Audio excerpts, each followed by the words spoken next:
Lita.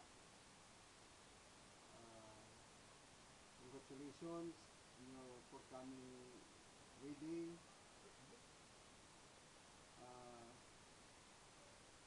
Sana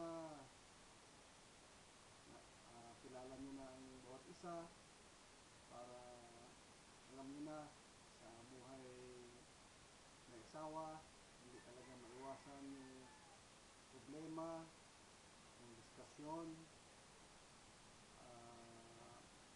heated arguments. Sana kung darating yung problemang yon, huwag nyo talagang mabanggit-banggit yung isang word na dapat iwasan sa isang mag-asawa. Yung word na hiwalay or break. Pag may problema, kasi hindi mo talaga maiwasan na may problema yung mag-asawa, face it head on. Kasi wala naman talagang problema na walang solusyon. Dapat bigayan lang.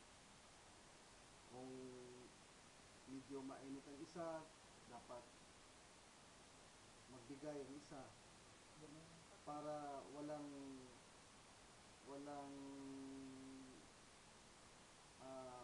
masamang kahantungan dun sa diskusyon na yun. Kuya and Lita, sana